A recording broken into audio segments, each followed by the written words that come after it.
없고요. 오늘 본문은 로마서입니다. 로마서 1장 16절부터 25절까지 약간 긴데요. 로마서 1장입니다. 본문은. 오늘도 십자가에 대해서 좀 살펴보려고 합니다. 로마서 1장 16절부터 25절이고요. 또 저희가 이 십자가와 관련된 말씀들을 몇 가지 좀 간단하게 살펴보려고 합니다. 로마서 1장 16절부터 25절까지인데요. 제가 받들어 읽겠습니다. 로마서 1장 16절. 내가 그리스도의 복음을 부끄러워하지 아니하노니 이는 그 복음이 믿는 모든 자에게 구원을 주시는 하나님의 권능이기 때문이라. 먼저는 유대인에게요 또한 그리스인에게로다. 복음에는 하나님의 의가 믿음에서 믿음까지 계시되어 있나니. 저희가 오늘 살펴볼 핵심 단어가 하나 나왔습니다. 하나님의 의, 하나님의 의로우심. 이것은 기록된 바 의는 믿음으로 살리라 함과 같으니라. 또 다른 핵심 단어가 나오는데요. 하나님의 진노가 불의 안에서 진리를 붙잡아 두는 사람들의 하나님을 따르지 않는 모든 것과 불의를 대적하여 하늘로부터 계시되었나니 이는 하나님을 알 만한 것이 그들 속에 분명히 드러나 있기 때문이라. 성경에 의하면 하나님을 알 수 있다고 이렇게 말씀하고 있죠. 하나님께서 그것을 그들에게 보이셨느니라. 그분의 보이지 아니하는 것들, 곧 그분의 영원하신 권능과 신격은 세상의 창조 이후로 분명히 보이며 만들어진 것들에 의해 이해될 수 있으므로 그들이 변명할 수 없느니라. 그들이 하나님을 알면서도, 그러니까 이 만들어진 것들, 창조된 것들을 보면 창조자 하나님을 알 수 있다는 겁니다. 지금 이 예배당 안에 있는 모든 것은 다 누군가가 만든 거죠. 우연히 저절로 혼자 생겨난 것은 없습니다. 누군가 다 만든 거예요. 마찬가지로 이 세상에 있는 모든 것들은 하나님께서 만드신 겁니다. 그래서 창조물을 보면 창조자의 존재를 알 수 있다는 겁니다. 그래서 이 로마서 1장에서 말씀하시는 것은, 여기서 이제 하나님을 알 수 있다고 말씀하시는 것은 세상이, 구원받지 못한 사람도 창조자 하나님의 존재는 알 수 있다는 겁니다. 그분의 정확한 이름은 모를 수 있어요. 하나님이라는 명칭, 주님이라는 명칭, 여호와라는 이름, 이런 건 모를 수 있습니다. 하지만 창조자 하나님은 알 수 있다는 겁니다. 계속해서 제가 25절까지 읽어보겠습니다. 그들이 하나님을 알면서도 하나님으로서 그분이 받으실 영광을 그분께 돌리지 아니하고 감사하지도 아니하며 오히려 자기들의 상상 속에서 허망해졌고 그들의 어리석은 마음이 어두워졌나니 그들은 스스로 지혜롭다고 선언하나 어리석은 자가 되어 썩지 아니할 하나님의 영광을 썩을 사람이나 새나 네 발 달린 짐승들이나 기는 것들과 같은 형상으로 바꾸었느니라. 그러므로 하나님께서도 그들을 그들 마음의 정욕을 통해 부정함에 내주사 그들이 자기 몸을 서로 욕되게 하셨으니 그들은 하나님의 진리를 거짓으로 바꾸고 창조자보다 창조물을 더 경배하며 섬겼느니라. 그러나 하나님은 영원히 찬송받으실 분이시니라. 아멘. 잠깐 먼저 기도하겠습니다. 하나님 아버지, 오늘 선포되는 말씀을 듣는 모든 사람이 성경의 하나님을 알게 해주시기 원합니다. 또한 이 말씀을 통해 오직 주님만 영광 받으시기 원합니다. 예수님의 이름으로 기도드렸습니다. 아멘. 우리는 우리 사회에서 우리가 방금 읽은 말씀이 그대로 실현되는 것을 지금 지켜보고 있습니다. 그러니까 하나님께 돌려야 될 영광을 사람이나 동물들에게 이렇게 영광을 돌리고 있는 거죠. 동물이 우선순위인 경우도 많아요. 그렇죠. 동물을 학대하거나 그래서는 안 되겠지만 그렇다고 해서 동물을 또 너무 떠받들어도 안 되겠죠. 또 반대로 사람을 또 너무 떠받들어도 안 되겠죠. 사람에게 합당한 어떤 존경받을 사람에겐 존경을 해야 되겠죠. 하지만 지나친 영광을 돌릴 필요는 없습니다. 그렇죠. 운동선수들 좋아하고요, 가수 좋아하고 연예인 좋아하고 그러죠. 보통 좋아할 수 있다고 봅니다. 저는 누군가 노래를 잘하면 좋아할 수도 있죠. 또 공을 잘 차면 좋아할 수도 있죠. 그런데 지나친 영광을 돌리는 이것은 합당하지 않습니다. 무슨 신이라고 부른다든지 별 의미 없이 그렇게 부르는 거겠지만 썩을 사람에게 그것은 영광을 돌리는 겁니다. 그래서 우리가 그리스도인으로서 사람을 좋아할 수 있어요. 뭐 운동을 잘하는 사람을 또 좋아할 수도 있습니다. 그건 잘못된 것이 아닙니다. 근데 지나친 영광을 돌리는 것, 뭐 신이라고 부른다든지 그런 것은 합당하지 않은 것 같습니다. 성경에 의하면 이러한 타락은 인간이 하나님을 알기 원하지 않는 결과입니다. 오늘 우리가 읽은 본문에 나오는 하나님은 불의한 자들에게 진노하시는 의로우신 하나님이에요. 그러니까 세상이 하나님을 안다고 하지, 세상에서도 하나님에 대해서 얘기해보라고 하면 한두 마디씩 다 할 수 있습니다. 하나님이 뭐예요? 이렇게 얘기하는 사람은 없어요. 그렇죠? 자기가 생각하는 하나님에 대해서 막 얘기를 합니다. 그러니까 세상이 아는 하나님이 있어요. 그러니까 성경에서 로마서 1장에서 분명히 하나님을 알 수 있다고 말씀하고 있습니다. 그래서 세상이 하나님을 알 수 있어요. 그런데 성경을 통하지 않고는 의로우신 하나님은 알 수가 없습니다. 그래서 세상은 의로우신 하나님에 대해서는 몰라요. 하나님에 대해서 얘기해 보라고 하면 세상 사람들이 막 어떤 얘기들을 할 수 있을지 몰라도 그분이 의로우시고 이런 얘기는 못합니다. 그건 모릅니다. 세상 사람들은. 그래서 하나님은 의로우신 분이고요. 또 불의한 자들에게 진노하시는 분입니다. 사람들은 의로운 하나님을 거부합니다. 그러니까 하나님을 거부하는 게 아니라 의로운 하나님을 거부합니다. 구원받지 못한 사람들이나 이단들도 하나님은 믿는다고 그래요. 또 하나님 받아들인다고 하는 사람들도 있습니다. 근데 의로우신 하나님은 거부해요. 세상 사람들은 하나님의 존재를 거부하고 기독교인들은, 대부분의 많은 기독교인들이 의로운 하나님을 거부합니다. 의로운 하나님을 거부해요. 그리고 그 결과가 바로 어떤 성적 타락과 부도덕함입니다. 그러니까 의로운 하나님을 거부하면 그 다음에 하나님의 존재를 믿든 믿지 않든, 교회 다니든 다니지 않든, 심지어 구원받았든 구원받지 못했든 상관없이 성경이 말씀하시는 의로우신 하나님을 거부하면 도덕적인 기준이 현저하게 낮아진다는 겁니다. 이건 구원과는 또 다른 문제예요. 하나님의 존재를 믿는다고 해도 성경에서 말씀하시는 것처럼 그분이 의로운 하나님이라고 믿지 않는다면 결코 성경이 말씀하시는 하나님을 알 수가 없습니다. 불의한 자들에게 진노하시는 하나님을 알지 못하면 성경의 하나님을 알지 못하는 겁니다. 이것은 단순히 저의 의견이 아니라 성경이 말씀하고 증언하고 있는 하나님에 관한 진리입니다. 불행하게도 오늘 교회 예배 드리러 가는 대부분의 사람들이 성경의 하나님에 관해서는 무지합니다. 왜냐하면 대부분의 교회에서 설교하는 목사들이 성경의 하나님에 대해서 무지하기 때문이에요. 사회나 기독교가 성경의 하나님에 관해서 무지하게 되면 사람들의 도덕적인 기준은 아주 현저하게 낮아집니다. 교회 다니건 그렇지 않건 상관없이 누군가의 도덕적인 기준이 낮은 이유는 그가 성경의 하나님에 관해서는 무지하기 때문이에요. 그래서 뭐 동성연애 퍼레이드를 한다든지 그러면요, 그거를 교회에서도 지지하는 그런 교회들이 있어요. 지지하는 성명을 내고요, 함께 퍼레이드도 하고요, 뭐 무지개 색깔로 된 그런 옷 입고 나서 함께 퍼레이드하고 그런 교회도 있어요.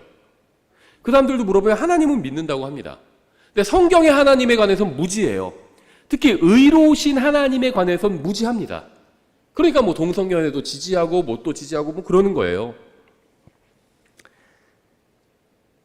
하나님을 세상에 알린다고 하지만 사실 그런 사람들이 믿는 하나님은 성경의 하나님이 아닌 세상이 생각하는 하나님일 뿐입니다. 그러니까 세상이 생각하는 하나님이 있어요. 그냥 다 용서하고 받아주고 다 허용해주고 죄도 허용해주고, 세상은 그런 하나님에 대해서 알고 있습니다. 세상이 생각하는 하나님은 그런 하나님이에요. 근데 성경의 하나님은 그런 하나님이 아닙니다. 죄를 벌하시는 분이에요. 그렇죠? 의로움의 기준이 있으신 분입니다. 갈라디아서 4장 8절에서는요, 이제 바울이 이 믿는 사람들에 대해서 무엇을 염려하는지가 나와 있는데요. 갈라디아서 4장 8절에서 이렇게 되어 있습니다. 이제 갈라디아 교회의 성도들을 책망하는, 또 경고하는 그런 말씀인데요. 이렇게 되어 있어요. 그럼에도 불구하고 그때, 즉 너희가 하나님을 알지 못하던 때에는, 구원받기 전이에요. 그렇죠? 구원받기 전에도 하나님을 알 수는 있었겠죠. 근데 여기서 말하는 건요, 성경의 하나님을 몰랐을 때를 말하는 겁니다. 구원받지 못한 사람들도 하나님은 알고 있어요. 심지어 창조주 하나님도 알고 있습니다. 하지만 성경의 하나님, 의로우신 하나님은 구원받지 못한 사람은 모릅니다. 그 얘기를 하고 있어요. 너희가 하나님을 알지 못하던 때에는 너희가 본래 신이 아닌 것들을 섬겼으나 이제 즉 너희가 하나님을 안 뒤에, 혹은 오히려 하나님께서 너희를 아신 뒤에 어찌 너희가 다시 약하고 천한 초등 원리들로 돌아가 다시 그것들에 속박되려 하느냐. 여기서 돌아간다는 표현을 하고 있죠. 언제로 돌아가려고 하는 거냐면 하나님을 알지 못하던 때, 다시 말하면 성경의 하나님을 알지 못하던 때로 돌아가려고 한다. 그래서 그걸 경고하고 있습니다. 너희가 날과 달과 때와 해를 지키니, 이런 것들은요 주로 어떤 종교적인 행위와 관련이 있어요. 그렇죠? 내가 너희를 위해 헛되이 수고하였을까 염려하며 너희로 인해 내가 두려워하노라. 성경에 의하면 하나님을 알지도 못하면서 자신이 하나님을 섬긴다고 생각하는 자들이 있습니다. 갈라디아 교회 성도들도 구원받기 전에 그랬어요. 성경의 하나님은 몰랐습니다. 근데 자기들이 생각하는 하나님은 있었어요. 바울은 갈라디아 교회 성도들이 헛된 것을 섬기던 예전의 상태로 돌아갈 것을 두려워했습니다. 그러니까 예전의 상태가 무엇이냐면 종교 행위를 하는 거였어요. 날을 지키고 달을 지키고 때를 지키고 또 해를 지키고 절기들을 지키고 이런 것들로 그저 돌아갈까 염려했던 겁니다. 유대교는 하나님께서 인정하신 종교죠. 유일한 종교입니다. 유대인들은 거룩한 명절만 잘 지키면 된다고 생각했습니다. 날을 지키는 거죠. 명절이 끝나면 다시 세상으로 돌아가서 죄를 짓고 살아도 된다고 생각했습니다. 주님께서는 바로 이러한 점이 그들이 하나님에 대해서 무지하다는 점을 보여주는 증거라고 말씀하신 겁니다. 하나님이 계시기는 하지만 그분이 의로운 분이라는 사실은 모른 채 그저 특정한 날이나 장소에서만 조심하면 된다고 생각했던 겁니다. 아니면 어떤 행위를 하거나 뭐 교회에 나가거나 헌금을 하거나 봉사를 하거나, 그러니까 다 좋은 것들이에요. 또 이 유대교 시절에, 구약 시대에 명절을 지키는 건 좋은 겁니다. 근데 이런 몇 가지 좋은 것만 하면 큰 문제가 없다고 생각을 했던 겁니다. 우리는 예수 그리스도께서 육체 안에서 나타나신 하나님이라고 믿습니다. 주님께서는 자신의 백성인 유대인들에게 오셨죠. 요한복음 7장에서 이런 말씀이 있어요. 25절에 그때 예루살렘 사람들 중에 몇 사람이 이르되 이 사람은 그들이 죽이려 하는 그 자가 아니냐. 예수님에 대해서 이제 얘기하는 거죠. 보라, 그가 담대하게 말하여도 그들이 그에게 아무 말도 하지 아니하는도다. 참으로 치리자들은 이 사람이 참 그리스도인 줄로 알고 있는가. 그러나 우리는 이 사람이 어디서 왔는지 그에 대해 알지만 그리스도께서 오실 때에는 그분께서 어디서 오시는지 아무도 알지 못하느니라 하더라. 정말 그런가요? 하나님에 대해서 알고 있었던 사람들이죠. 유대인들이에요. 예루살렘 사람들입니다. 예루살렘 사람들이 한 말이에요. 예수님에 대해서. 근데 예수님이 어디서 왔는지 우리는 안다. 근데 사람들이 예수님을 그리스도라고 믿는 것 같은데 그리스도께서 오실 때는 사람들이 아무도 모른다. 그분이 어디서 오시는지. 지금 그렇게 얘기하고 있는 겁니다. 이게 맞는 얘기인가요? 틀린 얘기입니다. 이건 자기들이 생각하는 하나님과 자기들이 생각하는 그리스도예요. 자기들이 생각할 땐 그리스도께서 오시면 어디서 오시는지 아무도 모른다. 이런 생각을 한 겁니다. 그리고 그렇게 믿었던 거예요. 구약 성경은 그렇게 말씀하신 적이 없습니다. 미가에 나와 있잖아요. 예수님 베들레헴으로 오신다고. 그리스도가 어디서 오신다고 나와 있잖아요. 하나님께서 자신의 백성에게 진리를 말씀해 주지 않으신 것이 아니라 그들이 주님의 말씀에 무지했다는 것이 문제였습니다.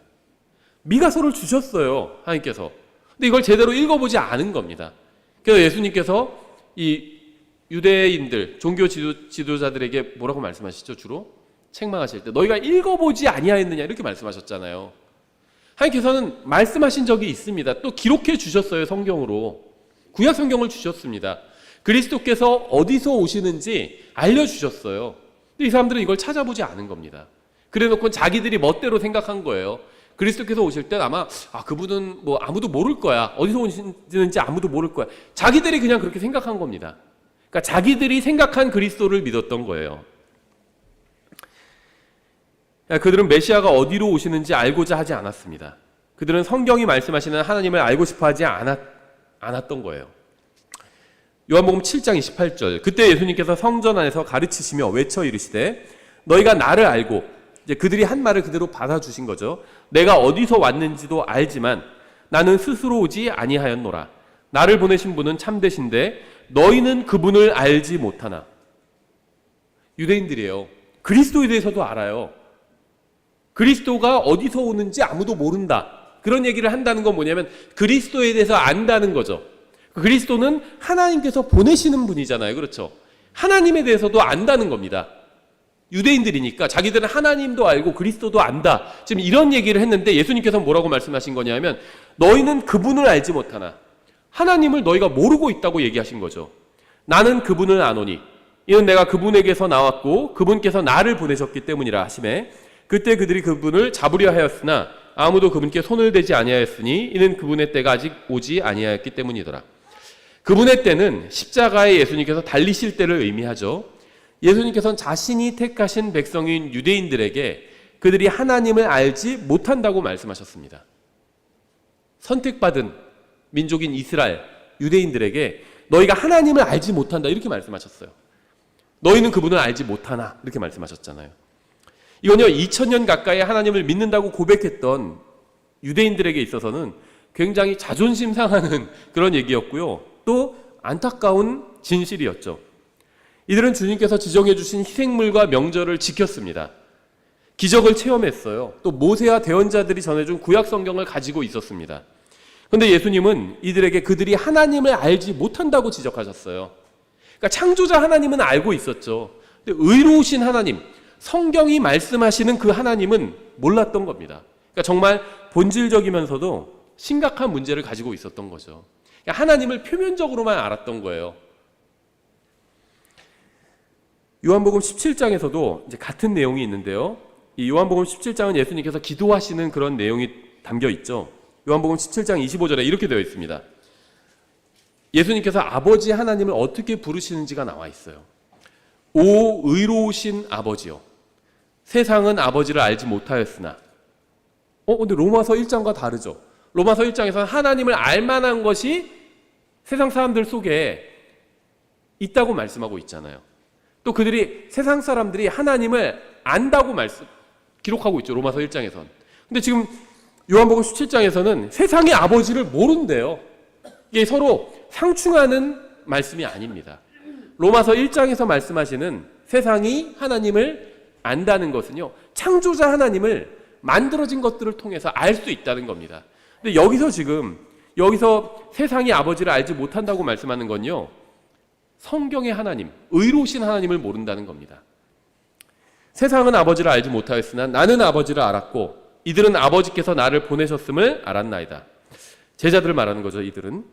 예수님께서는 세상이 아버지 하나님을 알지 못했다고 말씀하셨습니다. 세상은 창조자 하나님은 알았을지 모르지만 의로우신 하나님은 알지 못했기 때문이에요. 이 세상이 원하는 하나님은 의롭지 않은 하나님입니다. 세상은 자신처럼 불의한 하나님을 원합니다. 어느 정도 죄는 좀 봐주기도 하고 이런 하나님을 원한다는 거예요. 그래야 불의한 자신들에게 희망이 있기 때문입니다. 이 세상은 죄에 대해 진노하지 않는 하나님을 원합니다. 그래야 예수 그리스도의 십자가 대속을 믿지 않아도 하늘나라에 갈 수 있는 희망을 조금이라도 품을 수 있기 때문입니다. 예수님은 오 아버지요 세상이 아버지를 알지 못하였습니다. 이렇게 기도하지 않았습니다. 예수님은 오 의로우신 아버지요 세상은 아버지를 알지 못하였으나 이렇게 기도했어요. 그러니까 세상이 의로우신 하나님을 모른다는 겁니다. 세상은 하나님을 거부하는 것이 아니라 의로우신 하나님을 거부합니다. 세상은 하나님을 싫어하는 것이 아니라 의로우신 하나님을 싫어합니다. 세상은 하나님에 대해서 무지하는 것이 아니라 성경이 말씀하시는 의로우신 하나님에 대해서 무지합니다. 여러분 주위에 있는 대부분의 사람들이 무신론자는 아닐 겁니다. 하지만 여러분 주위에 있는 대부분의 사람들은 하나님이 얼마나 의로우신 분인지 알지 못할 겁니다. 여러분 주위에 있는 대부분의 사람들은요, 하나님께서 자신의 죄로 인해 나를 심판하실, 내 죄 때문에 나를 심판하실 의로우신 분이라는 사실을 모르고 있어요. 이것이 바로 안타까운 현실이고요. 우리가 성경에서 말씀하시는 의로우신 하나님을 세상 사람들에게 알려주어야 하는 이유입니다. 그러니까 우리는 하나님을 그냥 알려주는 것이 아니라 성경이 말씀하시는 의로우신 하나님을 알려줘야 됩니다. 요한복음 17장 26절 이렇게 되어 있어요. 내가 아버지의 이름을 그들에게 밝히 드러내었고 또 밝히 드러내리니 이것은 아버지께서 나를 사랑하실 때 보여주신 그 사랑이 그들 안에 있게 하며 나도 그들 안에 있게 하여 함이니이다 하시니라. 하나님은 절대적으로 의로우신 분입니다. 세상은 성경의 하나님도 이해하지 못하고 하나님의 의로움도 이해하지 못해요. 하나님의 의의 기준에 대해서 전혀 알지 못하고 이해하지도 못한다는 겁니다. 의로우신 하나님은 죄가 있는 인간을 결코 하늘나라에 들어가게 하실 수가 없습니다. 이걸 이해하지 못한다는 거예요. 하나님의 의로움은 아주 절대적인 완벽한 의로움입니다. 그래서 사람들이 아무리 선한 행위를 해도 그것을 가지고는 하늘나라에 들여보내실 수가 없다는 거예요. 왜냐하면 하나님의 기준에는 현저히 못 미치기 때문입니다. 사람들은 사랑이 그저 허용하는 것이라고 생각합니다. 좀 허용하지, 봐주지, 왜 이렇게 사랑이 없냐 이런 얘기를 해요. 세상 사람들은 사랑이 의로움과는 아무 관계가 없다고 생각합니다. 그래서 사람들은 죄 문제를 해결하지 못한 인간은 지옥에 가야 한다는 사실을 믿지 않아요. 그들이 생각하는 하나님은 무슨 짓을 해도 다 용서하고 받아주시는 하나님이고, 그러한 존재가 바로 사랑의 하나님이라고 생각합니다. 그들의 문제는 하나님의 성품 중에 한 가지 이 측면만 극대화한다는 거예요. 그러니까 사랑이 하나님의 성품 중에 하나인 건 사실입니다. 근데 그 한 가지 측면만 극대화하는 것은 잘못이라는 거죠. 하나님은 사랑이시지만 다른 한편으로는 거룩하시고 의로우신 분이에요. 하나님은 사랑으로 인해서 자신의 아들을 세상에 보내셔서 우리를 대신해서 십자가 위에서 죽게 하셨습니다. 하나님께서는요, 십자가 대속을 통해서 자신이 얼마나 사랑이 많은 분인지를 충분히 보여주셨어요. 세상 사람들을 얼마나 사랑하시는지 이 십자가 대속을 통해서 충분히 보여주신 겁니다. 그리고 또 십자가 위에서 예수 그리스도에게 진노를 퍼부으심으로 자신이 얼마나 의로운 분인지도 충분히 보여주셨습니다. 고린도전서 1장 17절 이렇게 되어 있어요. 그리스도께서 침례를 주라고 나를 보내지 아니하시고 복음을 선포하라고 보내셨으며 이 일을 말의 지혜로 하지 아니하게 하셨으니 이것은 그리스도의 십자가가 무효가 되지 않게 하려 하심이라. 그리스도의 십자가에는 사람을 구원하는 능력이 있습니다. 믿음으로 예수님의 십자가 대속을 받아들이면 그 능력이 그 믿는 사람 안에서 일하게 되는 거죠. 근데 믿지 않는 사람 안에서는 일하지 않습니다. 믿지 않는 사람에겐 그리스도의 십자가의 능력이 무효가 된대요. 효과가 없다는 겁니다.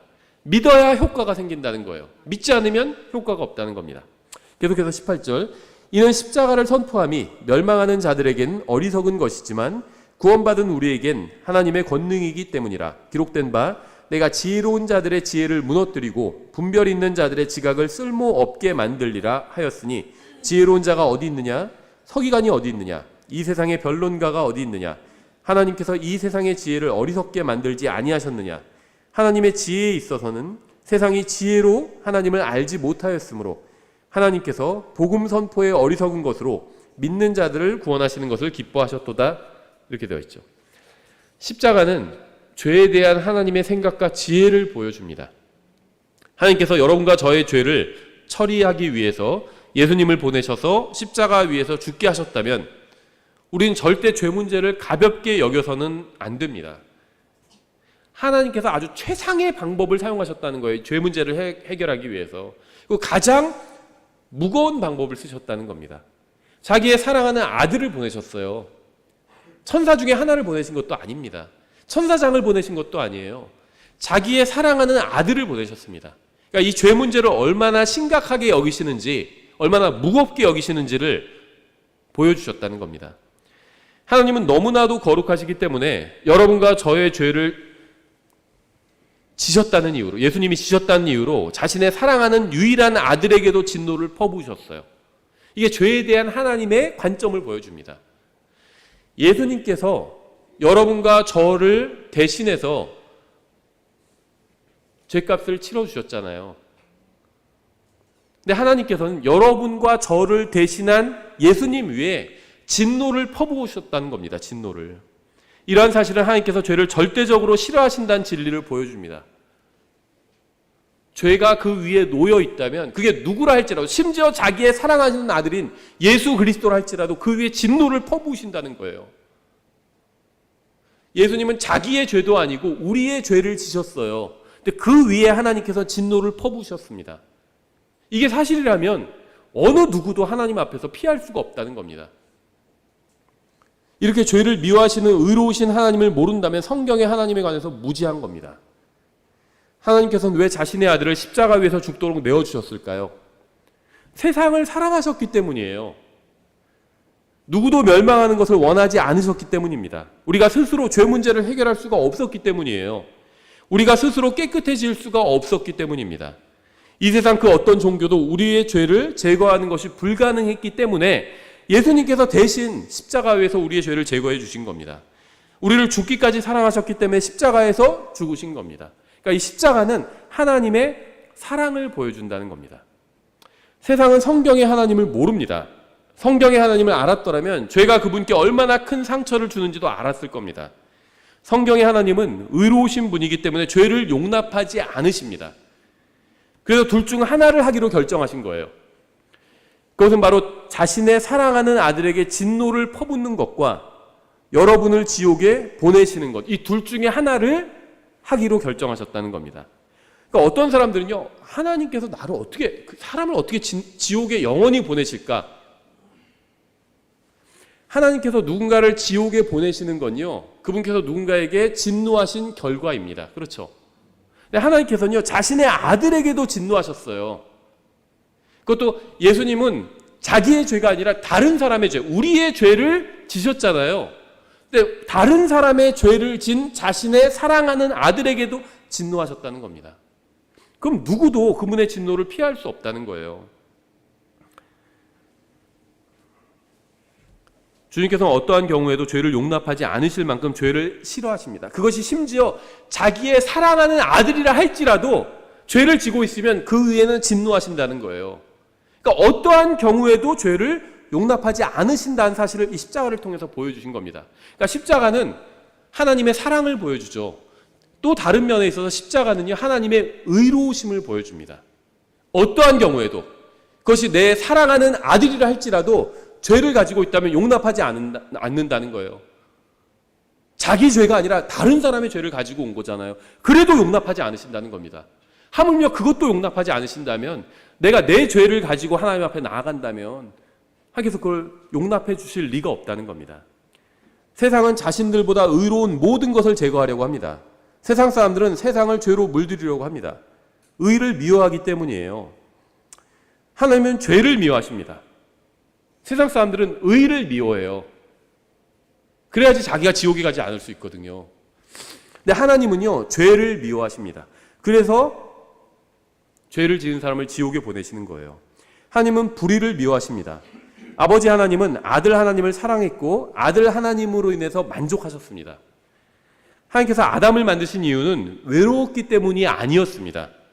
하나님이 외로움을 달래려고 인간을 만드셨다는 것은 성경이 아닌 인본주의적인 생각일 뿐이에요. 하나님께서는 자신의 사랑하는 아들을 세상에 보내셔서 매를 맞고 발가 벗겨진 채 십자가에 달려서 자신의 진노를 받게 하셨습니다. 그리고 이러한 모든 사실을 십자가를 통해서 보여주셨어요. 하나님은 죄를 미워하십니다.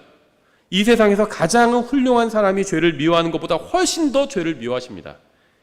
그리고 그렇게나 미워하는 죄를 넘치게 짓는 인간을 위해서 자신의 사랑하는 아들을 보내서 십자가 위에서 죽게 하셨습니다. 우리는 하나님의 이러한 사랑을 결코 이해하지 못할 겁니다. 그렇잖아요. 여러분 같으면은 여러분이 싫어하는 죄를 짓는 사람이 있어요. 근데 여러분이 사랑하는 아들을, 그 여러분이 싫어하는 죄를 짓는 사람을 대신해서 죽게 하실 수 있으신가요? 우리 하나님의 사랑을 이해하지 못해요. 하나님께서 그렇게 하셨거든요.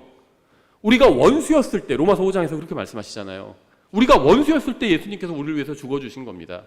우리가 하나님 앞에서 무슨 착하고 좋은 일을 해가지고 우리를 위해서 죽어주신 것이 아니에요. 그 반대예요, 반대. 우리가 죄인이었을 때, 심지어 우리가 원수였을 때 하나님께서는 예수 그리스도가 우리를 대신해서 죽게 하신 겁니다. 우리는 하나님의 사랑을 이해할 수가 없어요. 그러니까 우리는 하나님의 의로우심도 이해할 수가 없고요, 하나님의 사랑도 이해할 수가 없습니다. 우리는 거기까지 가본 적이 없거든요. 이게 하나님의 절대 기준이에요. 우리가 지은 죄는 우리 등 뒤에 붙어서 하나님의 진노의 표적이 되었습니다. 하나님은 죄를 심판하시는 분이에요. 제가 굉장히 인상 깊게 봤던 그 시리즈 드라마가 있는데요. 제가 어떤 드라마 봤다고 그런 얘기 10년 동안 한 적이 한 번도 없는 것 같은데 한번 얘기 드리면, 예전에 오래전, 아주 오래된 건 아니고 10몇 년 정도 됐어요. 밴드 오브 브라더스라는 전쟁 드라마예요.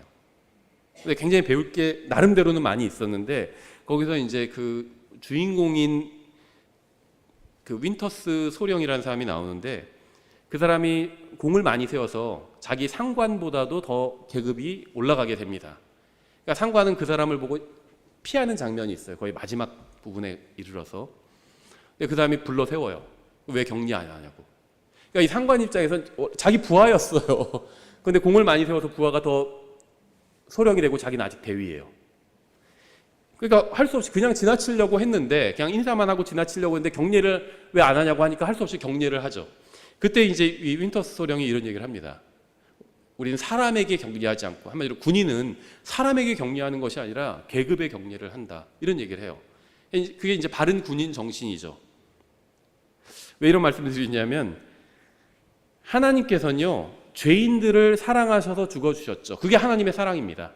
우리가 이해할 수 없죠. 근데 하나님의 또 다른 성품 중에 하나는 하나님의 의로움인데, 그 하나님의 의로움은 어떠한 죄도 허용하지 않는다는 겁니다. 완벽한 의로움이에요. 그것이 심지어 자신의 사랑하는 아들이라 할지라도 죄를 지으면 거기엔 반드시 벌을 해야 합니다. 죄를 가지고 있으면 벌을 해야 돼요. 예수님은 자기가 지은 죄를 가지고 있지 않았습니다. 하지만 세상 우리를 포함한 모든 사람이 지은 죄를 대신 지고 가셨죠. 그래서 그 위에 벌을 하신 겁니다. 이것과 같아요. 죄를 지을 때는요, 사람에게 표적이 생깁니다. 우리는 알 수 없는 표적이 생겨요. 그럼 하나님께서는 그 표적에 관역이죠. 진노하시는 겁니다. 그래서 시편에서는요, 하나님께서 악인들을 향해서 활시위를 당기고 계시다고 표현하고 있어요. 놓는 것만 남은 겁니다. 놓으면은 그 사람 맞아서 죽는 거예요. 근데 하나님께서는요, 그 표적을 우리에게서 떼어내서 자신의 사랑하는 아들인 예수 그리스도께로 붙이신 겁니다. 하나님을 알고 싶다면 이 갈보리 십자가에서 하나님께서 하신 일을 알아야 돼요. 여기는 하나님의 사랑과 하나님의 의가 다 나타나 있거든요. 이걸 알아가면 하나님을 알아가는 겁니다. 빌립보서 3장에서 이렇게 말씀하고 있어요. 3장 3절에 이는 영으로 하나님께 경배하고 그리스도 예수님을 기뻐하며 육체를 신뢰하지 아니하는 우리가 곧 할례자들이기 때문이라. 나 역시 육체를 신뢰할 수도 있지만 그리하지 아니하노라. 만일 다른 어떤 사람이 육체를 신뢰할 만한 것이 자기에게 있는 줄로 생각하면 나는 더욱 그러하니, 만일 누군가 행위로 구원받을 수 있는 사람이 있었다면 그는 바로 사도 바울이었을 겁니다. 그렇죠? 행위로 구원받을 수 있는 한 사람을 꼽아봐라 하면 아마 사도 바울이었을 거예요. 바울이 이렇게 얘기하고 있죠. 빌립보서 3장 5절. 나는 8째 날 할례를 받았고, 그러니까 율법대로 했다는 겁니다. 이스라엘 줄기에 속한 자요, 베냐민 지파에 속한 자요. 왜 베냐민 지파를 강조하고 있을까요? 10지파, 2지파로 이스라엘 왕국이 나뉘게 되잖아요. 근데 이 10지파는 배교해 버리게 되죠. 2지파만 신앙을 지키게 됩니다. 물론 때로는 또 배교하기도 하지만 유다 지파와 베냐민 지파였죠. 그래서 자기는 배교한 지파가 아니라 배교하지 않은 지파에 속한 사람이다. 이 얘기를 하는 겁니다. 베냐민 지파에 속한 사람이요, 히브리 사람들 중에 히브리 사람이요, 율법에 관하여는 바리새인이요. 바리새인은 율법을 공식화해서 지키려고 노력했던 사람들이죠. 열심에 관한 한 교회를 핍박하였고, 예수님이 만약에 진짜 그리스도가 아니라면 예수님을 믿어서는 안 되는 거였죠. 그래서 교회를 핍박했습니다. 율법에 있는 의에 대하여는 흠이 없느니라. 율법을 거의 완벽하게 지켰었다는 겁니다. 근데 구원과는 거리가 멀었어요. 그렇죠? 만약에 율법을 거의 완벽하게 지켰다면, 율법에 대해서 흠이 없다고 얘기했잖아요. 바울이 지금 거짓말하는 게 아니거든요. 만약에 행위로 구원받을 수 있다면 바울이 구원받았을 겁니다. 근데 실상은 어땠죠? 율법에 대해서 흠이 없었어요. 행위로 만약에 누군가 율법을 통해서 구원받을 수 있었다면 바울이 구원받을 수 있지 않았을까요? 구약시대에 믿음 플러스 행위로 구원받는 게 맞다면 바울이 하나님도 믿었죠. 그리고 행위도 있었잖아요. 율법에 대해서 흠이 없었다고 고백하고 있잖아요. 그럼 거의 구원을 받지 못했다 할지라도 구원의 문턱에는 다다라 있어야 되겠죠. 근데 사실은 정반대였죠. 예수님을 만났을 때 그래서 바울이 충격을 받았죠. 구원과 아주 거리가 먼 사람이었던 거예요. 바울은 이 세상 그 어떤 유대인보다 율법을 더 잘 지켰습니다. 7절. 그러나 무엇이든지 내게 이득이던 것들, 그것들을 내가 그리스도를 위해 손실로 여겼고 참으로 확실히 모든 것을 손실로 여기다니 이는 그리스도 예수 내 주를 아는 지식이 가장 뛰어나기 때문이라. 성경의 하나님을 아는 것, 이게 가장 소중한 것, 이걸 알게 된 거죠. 내가 그분을 위해 모든 것을 잃는 손실을 입었고 그것들을 단지 배설물로 여기나니 이것은 내가 그리스도를 얻고 율법에서 난 나 자신의 의가 아니라 그리스도의 믿음을 통한 의, 곧 믿음에 의해 하나님에게서 난 의를 소유한 채 그분 안에서 발견되려 함이라. 예수님을 아는 게 가장 뛰어나다고 얘기하고 있죠. 그런데 그리스도의 믿음을 통한 의, 곧 믿음에 의해 하나님에게서 난 의를 소유한 채 그분 안에서 발견되려 함이라. 이렇게 얘기하고 있습니다. 의로우신 하나님을 알아야 돼요. 그래야지 하나님을 아는 겁니다. 내가 무슨 교회가 뭐 휴거가 되고 그 다음에 어떤 일이 생기고 대환란 때 무슨 일이 생기고 무슨 뭐 21가지 무슨 재앙이 어떤 재앙이 일어나고 적그리스도가 어떤 존재고 이런 것을 알아도 의로우신 하나님을 모르면 하나님을 모르는 거예요.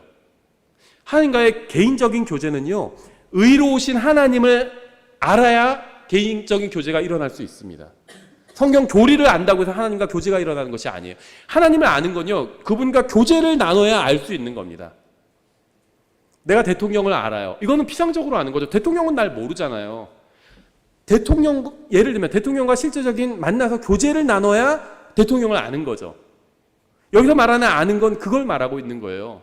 그런데 앞으로 이 세상에서 일어날 일들, 어떤 성경의 교리들을 아는 것은요, 하나님을 개인적으로 아는 것과는 별개의 일이라는 겁니다. 의로우신 하나님을 알아야 돼요. 그분이 얼마나 의로우신 분인지 알아야 합니다. 그래야지 개인적인 교제가 일어날 수 있어요. 바울은 구원받기 전에 자신이 하나님을 안다고 생각했지만 그건 착각이었을 뿐입니다.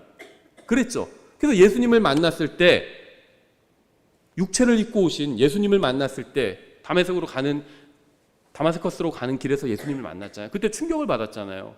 자기는 하나님을 안다고 생각했는데 실제로 하나님을 모르고 있었거든요, 잘. 그래서 물어봤죠. 주여 누구시니까 이렇게 물어봤잖아요. 하나님인 것 같아. 근데 누군지는 모르겠다는 거. 모르는 분이었어요. 알고 보니까. 바울은 구원받은 이후에야 하나님을 온전히 알게 되었습니다. 바울은 율법을 행하는 자신의 의가 아니라 예수님을 믿은 후에 받게 된 하나님의 의를 가져야 의로우신 하나님을 알 수 있게 되었습니다. 하나님께서는 예수 그리스도의 십자가를 통해서 자신이 죄를 얼마나 싫어하는지를 보여주셨습니다. 내 아들이 가지고 있어도 벌할 만큼 죄는 그렇게 싫어하신다고 보여주셨어요. 또한 예수님의 십자가에 달려 죽게 하심으로 여러분을 얼마나 사랑하시는지도 보여주셨습니다. 이러한 하나님의 의와 하나님의 사랑을 알지 못하면 성경의 하나님을 결코 알 수 없습니다. 빌립보서 3장 10절 이렇게 되어 있죠. 이것은 내가 그분의 죽으심과 일치하게 되어 그분과 그분의 부활의 권능과 그분의 고난에 참여하는 것을 알려 함이요. 십자가에 달리신 예수님을 알아야 하나님의 사랑과 의로움을 알 수 있습니다. 로마서 16장 25절 이렇게 되어 있어요. 나의 복음과 예수 그리스도를 선포함에 따라 권능으로 너희를 굳게 세우실 분, 즉 세상이 시작된 이래로 은밀히 간직되어 왔으나 이제는 밝히 드러나서 영존하시는 하나님의 명령에 따라 대언자들의 성경 기록들을 통해 믿음에 순종하게 하려고 모든 민족들에게 알려지게 된 신비의 계시에 따라 너희를 굳게 세우실 분, 곧 홀로 지혜로우신 하나님께 예수 그리스도를 통해 영광이 영원토록 있기를 원하노라. 아멘. 무슨 말인지 아시겠나요? 여러 가지 얘기를 하고 있는데요. 이 바울이 선포한 복음이 구약 시대에도 알려진 거였어요. 그렇죠. 로마서 1장에서도 어떻게 시작하죠? 복음에 대해서 설명하면서 이 구약 대언자들을 얘기하고 있습니다. 사도 바울은 자신이 받은 계시가 구약 성경에서 대언자들이 증언한 것이라고 지금 말하고 있어요. 우리는 구약 성경을 통해서 하나님께서 죄를 얼마나 싫어하시는지 볼 수 있죠. 구약 성경에도 그게 나와 있어요. 죄 지은 사람들 막 땅이 입을 벌려서 삼켜버리잖아요. 그 정도로 죄를 하나님께서 싫어하십니다. 그렇죠? 하늘에서 막 유황이 떨어져서 타 죽게 하시잖아요. 그 정도로 하나님께서 죄를 싫어하세요. 하나님께서는 죄를 얼마나 싫어하시는지를 구약 성경을 통해서 충분히 보여주셨습니다. 자신이 선택하신 백성이라 할지라도 죄를 지으면 그냥 이방인들이 끌고 가도록 그렇게 내버려 두시죠. 죄를 얼마나 싫어하시는지도 구약 성경을 통해서는 알 수 있습니다. 하지만 동시에 우리는 구약 성경을 통해서도 하나님께서 죄인을 얼마나 사랑하시는지도 볼 수 있습니다. 그렇죠? 죄를 지었지만 하나님께 용서를 구하면 하나님께서 용서해 주십니다. 구약 성경에도 그게 나와요.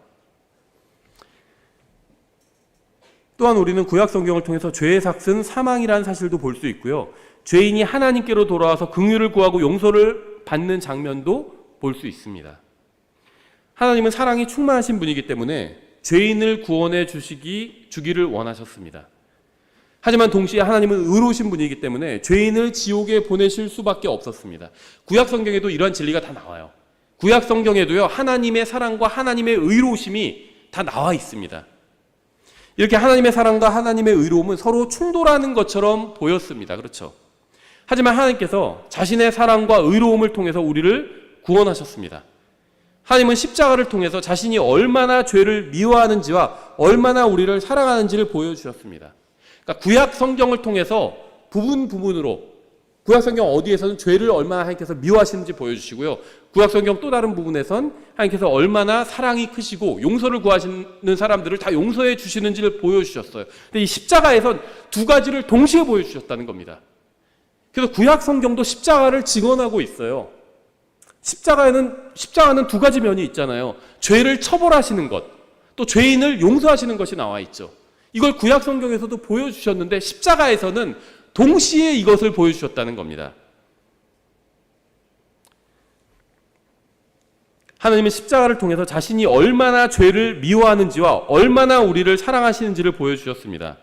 하나님은 구약 성경을 통해서 자신의 사랑과 의로움을 보여주셨지만 사랑과 의로움을 동시에 보여준 적은 없어요. 그렇죠? 하지만 이제 십자가를 통해서 사랑과 의로움을 동시에 보여주셨고 바울에게 이러한 사실을 계시해 주신 겁니다. 그래서 바울이 이러한 사실을 알려준 거예요. 그런데 이게 구약 성경에도 나와 있잖아요. 구약 성경에도 죄를 얼마나 미워하시는지가 나와 있어요.